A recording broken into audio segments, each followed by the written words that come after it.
नमस्कार। Introduction of AI में हम सेकंड पार्ट तक की वीडियोस में डेटा प्राइवेसी के कॉन्सेप्ट्स को क्लियर कर चुके हैं। अब जो कॉन्सेप्ट आज हम शुरू करने वाले हैं वो है एआई बायस।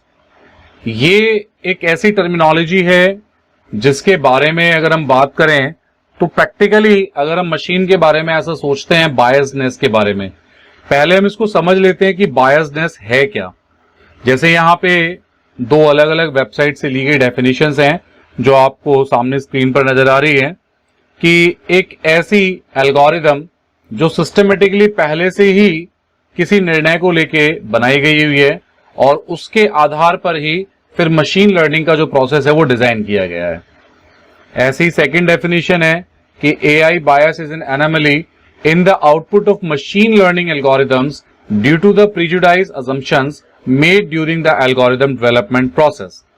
तो यहां पे भी वही सारी बातें हैं कि प्रीजुडाइज, पहले से ही किसी के बारे में कोई राय बना लेना और फिर उसके आधार पे ही कोई डेटा फीड करना। जैसे अगर हमें कोई व्यक्ति पसंद नहीं है और अब हम उसके बारे में अगर कोई राय देनी हो, तो अगर हमें उसके बारे में कुछ बताना हो तो हम उसके नेगेटिव पॉइंट्स जो भी होंगे वो हम रखने शुरू कर देंगे। यानी एक मशीन जब लर्निंग स्टेज में होती है, जैसे हम कहते हैं मशीन लर्निंग, एमएल के प्रोसेस कहते हैं, तो मशीन लर्निंग के प्रोसेस के अंदर हम मशीन को एक डेटा प्रोवाइड कराते हैं। अगर हम बायस्ड हैं किसी चीज को लेकर के, पॉजिटिव या नेगेटिव, वो कोई भी हो सकता है। अगर हम नेगेटिव हैं तो हम उसके पॉजिटिव पॉइंट्स छोड़कर उसके बारे में नेगेटिव फीडबैक देंगे, उसके बारे में हम नेगेटिव डेटा फीड कराएंगे, तो मशीन भी उस नेगेटिव डेटा के बेस पर ही हमें कुछ रिजल्ट निकाल के देगी। तो ये एआई बायस है, क्योंकि मशीन में अपनी कोई कैपेबिलिटी नहीं है, मशीन में अपनी कोई फीलिंग्स नहीं है। मशीन वो काम करती है जैसा हम उसे बताते हैं, जैसा हम उसे इंस्ट्रक्शंस देते हैं। बायस्डनेस आती है एल्गोरिदम में, क्योंकि कोई भी आर्टिफिशियल इंटेलिजेंस में जब काम हो रहा होता है तो हमें या तो मशीन लर्निंग या डीप लर्निंग दोनों कॉन्सेप्ट पे काम करते हैं, और दोनों कॉन्सेप्ट में ही हमें लेबल्ड या अनलेबल्ड डेटा मशीन को प्रोवाइड कराना होता है। तो जब हम डेटा किसी बायस्ड होकर के प्रोवाइड कराते हैं तो फिर वो उसी के अकॉर्डिंग रिजल्ट कैलकुलेट करता है, और कई बार ये बायस्डनेस सोसाइटी की वेलबींग के लिए नुकसान के काम आती है। तो ये एआई बायस्ड यानी हम किसी से प्रभाव में आकर के जब हम कोई काम करने लगते हैं और फिर हम मशीन में भी वही डेटा फीड करने लगते हैं और मशीन भी फिर उसी के अकॉर्डिंग रिस्पॉन्स करने लगती है, तो ये है एआई बायस टर्म। ये भी एथिक्स का ही पार्ट है। अगर एआई बायसनेस के बारे में कुछ और समझें, एग्जांपल्स देखें, तो हम किसी ना किसी से कभी ना कभी बायस जरूर रहते हैं। जैसे हम अपने घर के मेंबर्स के साथ में बायस्ड रहते हैं, हमारे पेरेंट्स हैं, हमारी माता जी हैं, पिताजी हैं, बड़े भाई हैं, बड़ी बहन है, या घर में कोई और भी ऐसा सदस्य है तो हम जिनसे लगाव रखते हैं और फिर हम उन्हीं से प्रेरित होकर के आगे के कामों के बारे में सोचना शुरू कर देते हैं। Biased are not negative all the time. Sometimes it is required to have a bias to control a situation. ये सब biasness के बारे में है। A machine, we know that it is artificial. It can't think on its own. अपने आप से नहीं सोच सकती। तो फिर machine biased कैसे हो सकती है? तो any bias can transfer from the developer. किसके थ्रू आ सकती है? डेवलपर के थ्रू आ सकती है। और ये डेवलपर कौन है?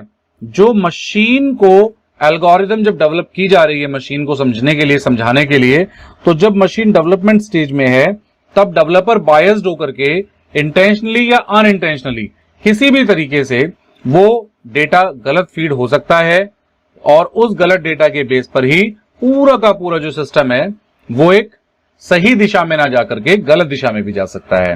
तो कुछ एग्जाम्पल्स अगर हम देखें, एआई बायस्ड एग्जाम्पल, जैसे यहाँ राइट साइड पे आपको फिगर दिख रही है, ये majorly all the virtual assistant, जितने भी वर्चुअल असिस्टेंट आपको मिलेंगे, चाहे वो सीरी है, कोर्टाना है, एलेक्सा है या गूगल असिस्टेंट है, तो ये राइट साइड में आपको डेटा नजर आ रहा है।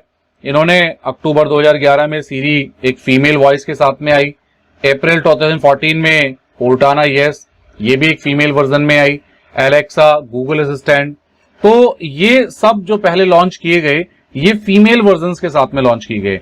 यानी ये जो ऑडियो सिस्टम था, गूगल मैप पे भी आप कुछ सर्च करते थे तो आपको फीमेल वॉइस आपको सुनने के लिए मिलती थी।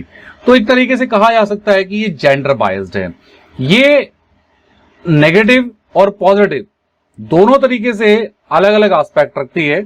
हमारा कॉन्सेप्ट ये नहीं है कि ये कितने नेगेटिव है कितने पॉजिटिव है, बस हमारा कॉन्सेप्ट ये समझने का है कि बायस्डनेस क्या होती है और बायस्डनेस कितनी नुकसानदायक भी हो सकती है, और आगे जाके वो कुछ सिचुएशंस ऐसी लेकर के आ सकती है जिससे जो सोसाइटी का एक एनवायरनमेंट अच्छा है वो खराब होता है कहीं ना कहीं।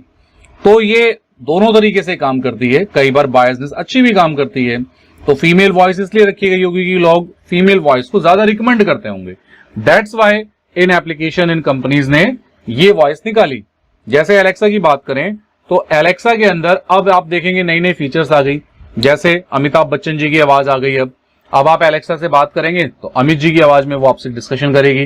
तो ये सब चीजें क्या है, लोगों ने पता चला, लोगों को लगा कि लोगों की रिकमेंडेशन बढ़ी है, चीजें बढ़ी हैं, तो कुछ नया अपडेट देना है। तो ये सब चीजें देख करके एआई आर्टिफिशियल इंटेलिजेंस की जो कंपनीज हैं जो इस पे काम कर रही हैं, जिसकी टर्म एक एनएलपी है, जिसके एनएलपी के बेस्ड पर ये सारे वॉइस असिस्टेंट काम करते हैं, उसमें वॉइस को चेंजेस किया गया। ऐसे ही और एग्जांपल्स अगर हम देखें एआई बायस्ड के बारे में, तो अगर आप सिंपली गूगल सर्च करते हैं, ये एक एग्जांपल यहाँ पे दिया गया है कि आप जैसे ये मैंने एक लाइव एग्जांपल सर्च करके ही स्क्रीनशॉट लगाया है यहाँ पे, सैलून नियर मी, मेरे आसपास जो सैलून है उनकी मुझे एक बार लोकेशंस बताई जाए। तो आप देखेंगे लिखा है Geetanjali salon, Deepanjali salon, Fabulook studio.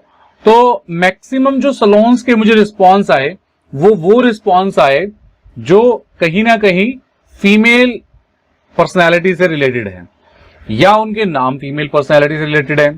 अब इसमें गूगल की कोई गलती नहीं है, गूगल सर्च की कोई गलती नहीं है, क्योंकि लोग ज्यादा रिकमेंडेशन में इन्हें ही देखते हैं, इसलिए ये एल्गोरिदम सबसे पहले उन्हीं लोगों का सर्च में रिजल्ट दिखाती है।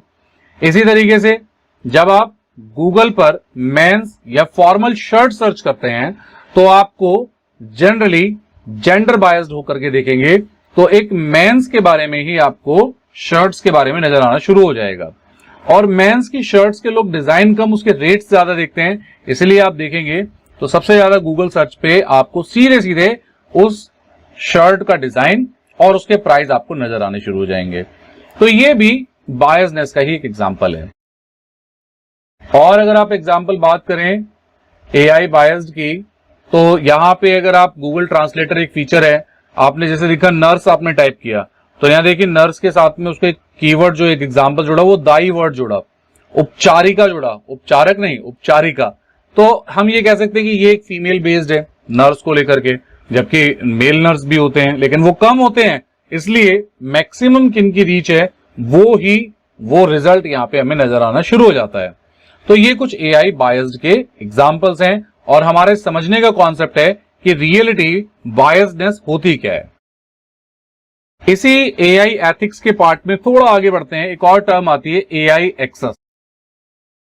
अब नीचे आप कुछ फिगर्स भी देख रहे हैं जिसमें मशीन जो ह्यूमन की जॉब्स हैं, हम लोगों की जो जॉब्स हैं, उसके कई सारे ऐसे टास्क हैं जिनको मशीन अब करने लगी है, जबकि ये एक उभरती हुई टेक्नोलॉजी है जिसमें बहुत सारे काम ऐसे हैं जो लेबोरियस वर्क हैं, जिसमें एक स्किल्ड पर्सन ना भी हो तो भी वो बहुत सारे काम ऐसे हैं जो एक मशीन आज की डेट में कर सकती है।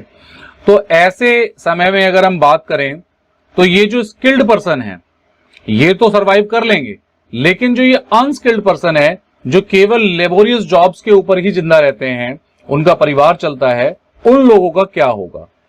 Should AI replace laborious jobs? क्या ये जो एआई है ये जितनी भी लेबोरियस जॉब्स हैं इनको ये चेंज कर देगी?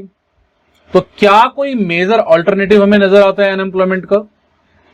और क्या एआई को इन जॉब्स को चेंज नहीं करना चाहिए? क्योंकि मार्केट में हर व्यक्ति जो बिजनेस कर रहा है वो तो यही चाहेगा कि कम पैसे में ज्यादा काम मुझे मिल जाए, ज्यादा आउटपुट मिल जाए। तो एक मजदूर को जितने पैसे देने पड़ेंगे, और वो एक मजदूर है, उसके साथ में फीलिंग्स जुड़ी हुई हैं, उसके साथ में मनी जुड़ी हुई है।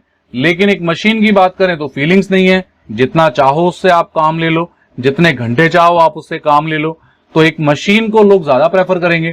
तो ऐसे में एक डिवाइड आएगा, एक गैप क्रिएट हो जाएगा, एक दो प्रकार के लोगों की श्रेणी बन जाएगी। एक वो लोग जो एआई का यूज करके उसका बेनिफिट लेके अपने बिजनेस में या अपनी डेली लाइफ में लाभ उठाएंगे और अपने को इंजॉयमेंट में लेकर आएंगे। एक दूसरी कैटेगरी भी पैदा होगी जो अनस्किल्ड है, जो एआई को लेकर अवेयर नहीं है और वो बेरोजगार होगी। तो ऐसी सिचुएशन को भी हमें समझना पड़ेगा। As technology is advancing with time, तो humans need to make sure that they are a step ahead and understand this technology with its pros and cons. हमें पता है कि टेक्नोलॉजी एडवांस है, तो हमें भी उससे एक कदम आगे रहना पड़ेगा। जब हम उससे एक कदम आगे रहेंगे और उसके बेनिफिट्स और उसकी कमियां दोनों के बारे में समझेंगे, तो हम इस लाइफ में, इस टाइमिंग में सरवाइव करने में कैपेबल रहेंगे। तो ये एक एग्जांपल था एआई एक्सेस का अनएम्प्लॉयमेंट, जिसके बारे में बहुत ज्यादा डिस्कशन आज की डेट में हो रहा है। एक और एग्जांपल देखते हैं, AI for kids. Kids nowadays are smart enough to understand technology from a very early age. हम देखते हैं कि एक वयस्क आदमी जो आज की डेट में है, उसे टेक्नोलॉजी को समझने में समय लग जाता है, लेकिन एक छोटा बच्चा टेक्नोलॉजी के नेबरहुड में आकर के टेक्नोलॉजी को अडॉप्ट करने के कारण, डेली उसके यूज में आने के कारण वो बहुत जल्दी उसकी बारीकियों को समझ लेता है। अब क्वेश्चन ये उठता है कि एक छोटे बच्चे को इस टेक्नोलॉजी को बहुत आसानी से दे दिया जाना चाहिए क्या? लाइक वीआर सिस्टम है या छोटे रोबोट्स आ गए हैं जो बच्चों की हेल्प करते हैं, बच्चों का ध्यान रखते हैं, तो क्या ये सिस्टम उन्हें दे देना चाहिए? क्या ये सिस्टम ट्रस्टवर्दी भी रहेगा? क्या ये इकोसिस्टम के लिए भी हमारे लिए बहुत अच्छा रहेगा क्या? तो इन सब बारे में हमको सोचना पड़ेगा। जैसे यहां एक एग्जांपल है, अगर हम समझते हैं कि एक छोटा बच्चा है, वो मैथ्स के सम सॉल्व कर रहा है, मैथ्स की कैलकुलेशन कर रहा है, लेकिन वो अपना दिमाग लगा रहा है, कॉपी और पेन लेकर के लगा हुआ है, मेहनत कर रहा है। लेकिन तभी उसके ध्यान में आता है कि मेरे पास में तो एक रोबोट है, चलो रोबोट भी नहीं है तो मेरे पास में मेरा मोबाइल फोन है, उठाता हूं, मैं गूगल सर्च करता हूं, गूगल सर्च पे वो बच्चा पूछता है what is the capital of particular country, तो वो गूगल असिस्टेंट उसको जवाब दे देता है। अब उस बच्चे का काम आसान हो जाता है, वो गूगल पे पूछता रहता है और आंसर लिखता रहता है। इस तरीके से वो अपना होमवर्क पूरा कर लेता है। तो अगर हम देखें तो ये एक सही तरीका है क्या? अब देखने में और सुनने में तो ये हमें बड़ा फनी भी लग सकता है, लेकिन अगर हम मोरल की बात करें तो वो बच्चा जो गूगल असिस्टेंट की हेल्प ले रहा है, एक छोटी एज में हेल्प ले रहा है, वो अपनी लॉजिकल बिल्डिंग्स को खत्म कर रहा है। यहां पर उसका डेवलपमेंट रुक रहा है क्योंकि उसका काम एक मशीन सॉल्व कर रही है, वो मशीन डिपेंडेंट हो गया है। जबकि मशीन को बनाने वाला ह्यूमन है, आज वो मशीन के ऊपर डिपेंड हो चुका है। आज वो छोटा बच्चा अपनी प्रॉब्लम को सॉल्व करने के लिए दिमाग नहीं लगाना चाहता, जबकि वो कैपेबल है, उसके माइंड की वो एक्सरसाइज हो ही नहीं पा रही है। तो दैट्स वाई यहां भी हमें सोचना पड़ेगा कि क्या टेक्नोलॉजी बच्चों के साथ में कितनी अर्ली स्टेज पे जाके शुरू होनी चाहिए। अब एक लास्ट कंक्लूजन आता है कि आप कुछ भी करिए, बहुत सारी नई अपॉर्चुनिटीज हमारे सामने आ रही हैं, लेकिन बहुत सारे इसके इफेक्टिव प्रोज और कॉन्स भी हमारे सामने आ रहे हैं। लेकिन हमें यह समझना पड़ेगा, एक ऐसा इकोसिस्टम डेवलप करना पड़ेगा जिसमें आर्टिफिशियल इंटेलिजेंस भी सर्वाइव करे, जिसमें एक नॉन स्किल्ड पर्सन भी सर्वाइव कर पाए, स्किल्ड पर्सन एआई के पॉजिटिव और सोसाइटी के वेल बीइंग के लिए काम करने वाली टेक्नोलॉजी का यूज कर पाए, और ये एक विश्वास पात्र बनने वाली एक टेक्नोलॉजी हो। ये टेक्नोलॉजी के बारे में जैसे एलन मस्क ने एक बार कहा था अपने इंटरव्यू में कि ये आर्टिफिशियल इंटेलिजेंस आने वाले टाइम में हमारे लिए एक बहुत बड़ा खतरा साबित हो सकती है। तो ऐसी स्पीचेस जो उन्होंने भी बहुत एक्सपीरियंस के आधार पे ये सारी बातें कही होंगी, तो यहां हमें इन सब बातों पे विचार करना पड़ेगा। हमें एक ऐसा इकोसिस्टम डेवलप करना पड़ेगा जो सस्टेनेबल हो, आने वाली पीढ़ी के लिए भी, सोसाइटी के लिए भी एक वेल बीइंग का काम करे, एक अच्छी और एक ऐसे समाज को पैदा करे जिसके अंदर बुराइयां कम से कम हो और अच्छाइयां ज्यादा से ज्यादा हो। सोसाइटी की जितनी ज्यादा, समाज की जितनी ज्यादा हेल्प हो सके, टेक्नोलॉजी उस काम में आनी शुरू हो जाए। तो ये कंप्लीट चैप्टर है इंट्रोडक्शन टू एआई का, जो लास्ट कंक्लूजन पे आके यहां खत्म होता है, जिसमें हमने ये सारे कॉन्सेप्ट अभी 3 पार्ट की वीडियोस में कवर किए हैं। आपको लगता है कि कोई भी डाउट है, कोई प्रॉब्लम है, तो आप हमें जरूर बताइए, हम उसका समाधान करने की जरूर कोशिश करेंगे।